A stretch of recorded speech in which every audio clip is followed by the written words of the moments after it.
बिस्मिल्लाहिर्रहमानिर्रहीम, अस्सलाम वालेकुम। मेरा नाम इजाज़ अहमद है। वर्सटाइल मेंटरशिप के प्लेटफॉर्म पे आपको वेलकम बैक कहते हैं।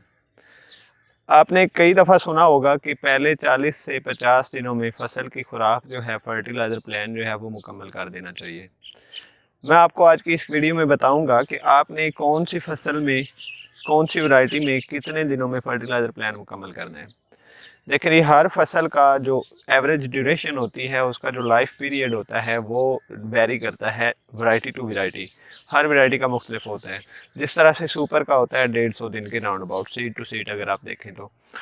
अगर आप 1509 का देखें तो वो 90 दिनों का, हाइब्रिड का देखें तो वो 90 दिनों का। तो इस तरह से हर वैरायटी का जो है वो लाइफ टाइम वो वेरी करता है। आपने क्या करना है कि जो भी वैरायटी आपने काश्त की हुई है, वैरायटी की मुकम्मल उम्र को सीड टू सीड को छोड़े आपने ट्रांसप्लांटेशन के बाद देखना है कि अगर आप उसको ट्रांसप्लांट करके उसके बाद आपकी फसल ले रही है 90 दिन मुकम्मल, मतलब हार्वेस्टिंग तक 90 दिन लेती है। आपने क्या करना है, 90 दिन को 3 पे डिवाइड करना है, क्योंकि फसल की मैक्सिमम 3 स्टेजेस होती हैं। आपने 3 पे उसको डिवाइड करना है, आपके पास आंसर आएगा 30। आपने पहले 30 दिनों में फर्टिलाइजर प्लान मुकम्मल करना है, क्योंकि पहले जो मतलब पहला एक होता है लाइफ साइकिल, जो पहली ड्यूरेशन होती है, थर्ड जो हिस्सा बनता है पूरी लाइफ का, उसमें उसने झाड़ मुकम्मल करना होता है। उसके बाद फसल पैनिकल स्टेज की तरफ चली जाती है। पैनिकल स्टेज मुकम्मल होने के बाद फसल जो है वो दाना वगैरह वो सारी चीज़ें मुकम्मल करने की तरफ उसका रुझान होता है। इस चीज़ को आपने ख्याल में रखना है कि आपने पहले 30 दिन, अगर फसल 90 दिन की है, अगर 150 दिन की फसल है तो आपने उस हिसाब से उसको 3 पे डिवाइड कर लेना है। अगर 120 से 25 दिनों वाली फसल है तो आपने उसको 3 पे डिवाइड कर देना है। उस हिसाब से आपने उसको फर्टिलाइज़र प्लान देना है। फर्टिलाइज़र प्लान में आपने जो है वो यूरिया, डीएपी, नाइट्रोफास यानी phosphorus, nitrogen, potash, sulphur, zinc और इस तरह की कोई बायो फर्टिलाइज़र जो भी आप ऐड करें, ये सारी चीज़ें इसमें फर्टिलाइज़र में आती हैं। ये आपने पहले 40 से 50 दिनों में या 30 दिनों में जो भी आपकी ड्यूरेशन बनेगी उसमें आपने मुकम्मल करने हैं। ठीक है जी। इसके अलावा अगर आप मज़ीद चाहते हैं कि आपकी टिल्डरिंग जो है फसल की वो मज़ीद बेहतर हो, इन सारी चीज़ों से हट के, जिस तरह से मैंने जिक्र किया है बायो फर्टिलाइज़र का, बायो फर्टिलाइज़र में आजकल काफ़ी चीज़ें मुतारफ़ हो रही हैं।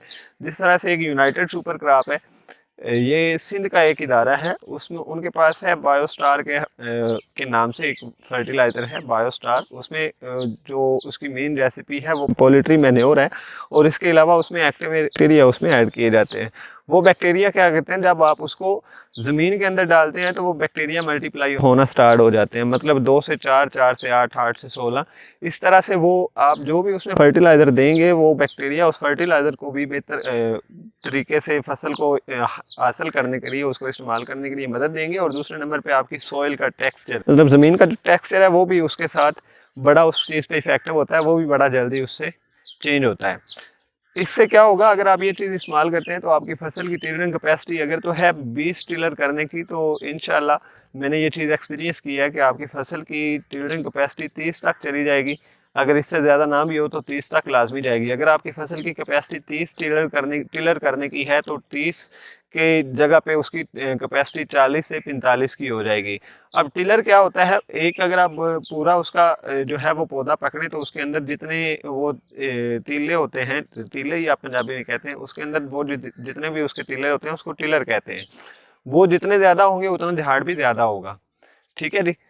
इसी तरह की और इन्फॉर्मेटिव वीडियोस हासिल करने के लिए हमारे साथ जुड़े रहें। नेक्स्ट वीडियो आने तक अल्लाह हाफिज़।